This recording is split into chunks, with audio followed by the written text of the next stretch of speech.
Hello and welcome to Orthodoxy in Appalachia, where I am highlighting the lives of Orthodox Christians living in this region of the United States. Today I'm talking with Michael. He is sharing his story from the Catholic Church to the Orthodox Church, and I've enjoyed getting to know Michael at our church at the Agape meals after liturgy.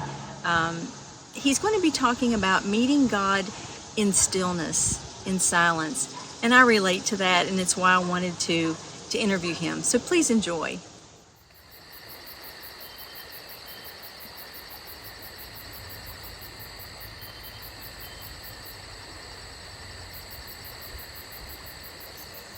Thanks, Michael, You're for welcome. taking time for this. I really appreciate it. I was baptized Catholic when I was age 8, and for as long as I can remember, I wanted to become a priest in the Catholic Church.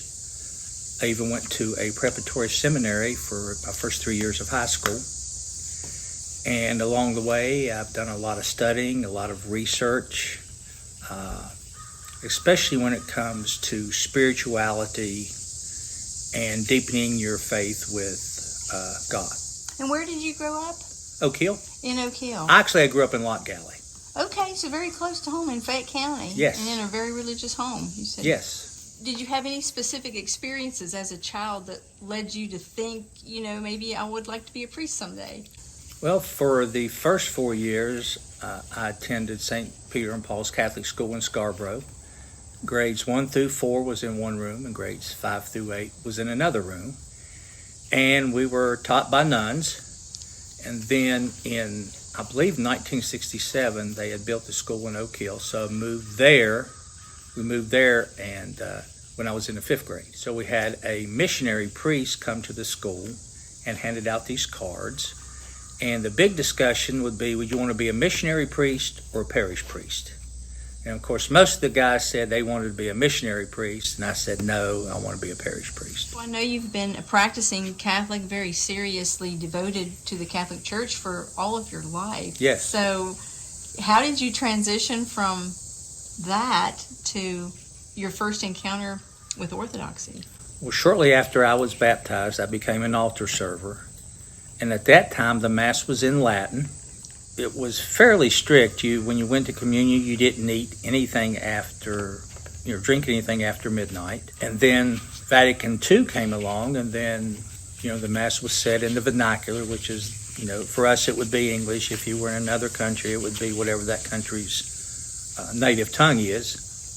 And, got a little lax where it was just, you could eat or drink an hour before you went to communion. So I had involved in a lot of ministries at the church.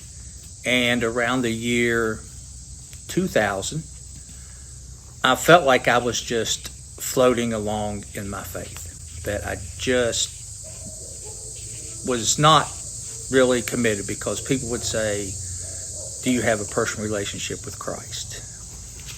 Or are you saved? And first time somebody said that, I said, saved from what? And they thought I was being a smart aleck, but the word saved never came up in the Catholic Church in those early years when I was little. So I had no idea what that meant, because I was Catholic from 8 on. So I started searching and digging and trying to develop a close relationship with Christ. And so that led me to do a lot of research and a lot of reading, and I started studying Christian mysticism, mystics like Teresa of Avila, John of the Cross, people who had personal encounters with Christ and actually a spiritual experience of, a presence in the room with them. And I wanted that. And I was searching for that. And I asked questions and really couldn't get any answers, so I just started researching on my own. Probably the turning point in my life was March the 2nd of 2002. I had this spiritual experience with this glow of light enveloping me in a room.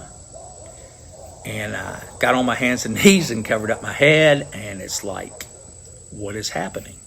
This was at your home. This was at my home. So that at that point, I realized that not a personal relationship with Christ, but an intimate relationship with Christ.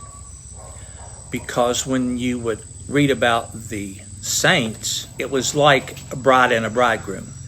That was the relationship that these saints explained, and the closest thing that we can relate to intimacy is a married couple. And you call Christ and his bridegroom as the church, so the saints spoke about it in the most intimate way that we could imagine would be like the bridegroom or the bride of Christ.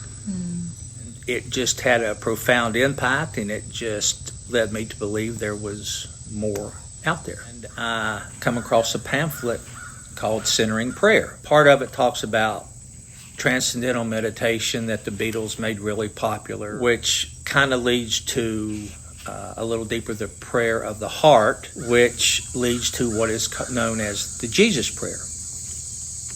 Well, the Jesus prayer was completely foreign to me, and again, I'm talking like around 2002. So the idea of centering prayer is that you make an appointment with God, and you go in a quiet place, and you just spend 20-30 minutes in silence, and you're basically I call it wasting time with God. It's just a silence. And the centering prayer idea it wasn't a mantra, but the idea is when your mind starts to wander, as it does when we pray or we read the Bible or anything, is that you would say a sacred word and it would bring you back to center. So if you would, and it's not the word that is sacred, but the thought, like Abba or Father or Jesus. So when your mind starts to wander, you would just say that prayer word, and it brings you back to the fact that you're just sitting here looking at God, and God's looking at you. Would you have those moments at your home in a room, or outdoors in the woods on the porch? It was just basically in a room at the house. Actually, how it started was at work, and there was just two of us in the office, and the lady I work with would leave at lunch. Before I actually found out more about centering prayer, I just imagined I would close my eyes and see a blue sky. The clouds were all the worries and problems that we have, and we could not see God because of all our worldly cares and worries. So I thought if I could close my eyes and picture a clear blue sky, that I could see God directly. And then it happened after about 6 months, every day of spending 20 to 30 minutes in silence, could I finally close my eyes, and the clouds were gone. But it was more about me searching for God. And I have kind of a lame analogy. If you go to Walmart or any store that has a automatic opening door, as long as you stand in the parking lot, that door will never open. Now, once you take a step right through that door, the door opens. And I feel that's the way God is, that he waits for us, and we make that step toward him. His arms are open to us like that door is open when you walk into the store. Michael, so you were talking about reading the pamphlet and led you to about meditation and spending quiet moments with the Lord, which led you to the Jesus prayer, which I know is from the Orthodox Church. And so is that what led you to Orthodoxy? Well, actually, no. In 2021, I started a master's program, and I was working on a master's in theology for further my work in the church. In the Catholic Church? In the Catholic Church, to become like a director of religious education for the parish. Okay. The first class was called the Catholic Theological Tradition. It started with the Church Fathers, the time right after the Apostles. Okay. These were the people that the Apostles appointed and laid hands on as bishops of different communities. So we're past Christ, we're past the Apostles. We are talking about the early bishops, the early Christians of the first century. As I went along in that, I come to a point where, as a lot of people were of the Great Schism of 1054, when there was a separation of the Catholic Church and the Eastern Orthodox Church. I was Catholic all my life, so I had just seen the Great Schism as a viewpoint from the Western Church, the Roman Catholic Church. Yeah. It went into a little more detail about what led up to it. So we know for the first 1,054 years, it was one church. It was a date that they officially split that led me to look more at the Orthodox Church. You were learning more of that history. Yes. History of that first. Yes. So when I started studying it, and then you come across terms like you're not familiar with, like hesychasm, hesychast, and that basically means silence. The silence with God was being practiced for many years before I came across centering prayer. And so it just led me to look more closely at why there actually was a separation of the two churches. Who were some of those early church fathers that you were reading about, learning about in that first century? Well, one of them is St. Ignatius of Antioch. And if you've ever seen the picture of Jesus surrounded by the children, and he has this child on his lap, and that child is to have been believed with St. Ignatius of Antioch. And one of the things that's fascinating about him is that the Romans put him in chains and paraded him among all the churches in that area from one church to the other to show what they did to a person that believed in Jesus Christ. It kind of backfired because when the people came out, he encouraged them to keep their faith. He encouraged them to stay true to what he had taught them. They paraded him all the way back to Rome.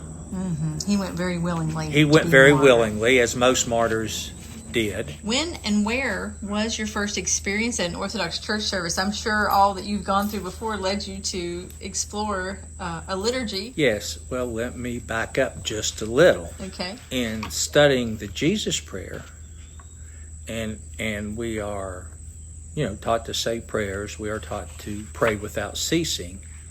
I first heard about it in a book called The Way of a Pilgrim. And it's a Russian Orthodox man who had been going to different churches and trying to find somebody who could tell him how he could find Christ, how he could find his faith. Well, he went to one church, and the reading, and I can't remember exactly, it was pray without ceasing. He goes on this pilgrimage, just going from one place to the other, trying to find out about how to pray without ceasing. After so many trials and tribulations, he finally finds someone who will teach him the Jesus prayer. Well, from the research I found that it is only taught by certain monks or certain elders of the Orthodox Church, and that you really should not delve deep into the Jesus prayer unless you have a spiritual father. As I come to find out, the priests in the Orthodox Church are considered your spiritual father who helps guide you in your spiritual life.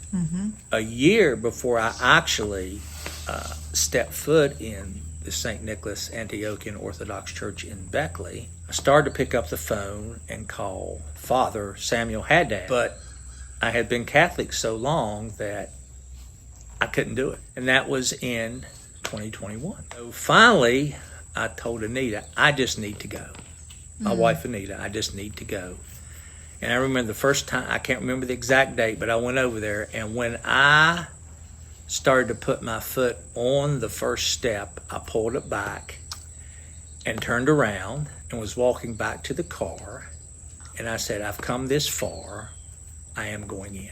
Because of the research that I have done and read, it said the best experience is to go to a liturgy in the Orthodox Church. Come and see. Come and see. I walked in and I was speechless. It was like time stood still. And it was so much to take in that I left after the service. Told my wife I need to go back again because I just cannot absorb all this. Because I thought the similarities of an Orthodox liturgy would be very similar to that of the Roman Catholic liturgy, and it is not. It's very similar in some ways, but it is so much to take in that I think you need to go at least 3 times just to get a general understanding of what it's about. And once I went I was hooked. What a beautiful way to describe it. And the chanting was probably new to your Yes, ears, too. because we have an organ and a piano in the Catholic Church in Oak Hill, and of course in the Orthodox Church it's all a cappella. There's no musical instruments. Just the human voice. Just the human voice. And I think the biggest takeaway that I had is that I could imagine this is how it has been done for centuries. Now, when was that moment that made you firm in your decision that you wanted to join the Orthodox Church? Well, I was going for a little while. I was thinking, am I really serious about converting to the Orthodox faith? So for about 2 or 3 months, I was not going to the Orthodox Church. I was going to church with Anita, but I was not going to communion in the Catholic Church. One day, Anita said, when are you going to go to church? And I said, what do you mean? She says, you're going back to the Orthodox Church tomorrow because that's where you need to be.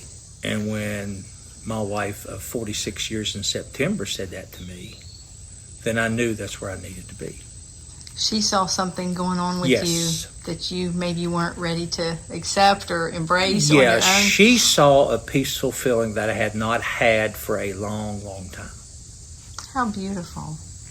But it was her conviction of seeing me at peace about church. And having her support gave you that. It gave me the boost that I needed, and then I started going back and was chrismated on December 22nd of 2024, and I haven't looked back. Wonderful. Michael, how has your life changed since becoming an Orthodox Christian? Just speaking personally, I feel like I am finally have found the fulfillment of the true church in its fullness. As I would like to say or tell people, it's like the Catholic Church on steroids.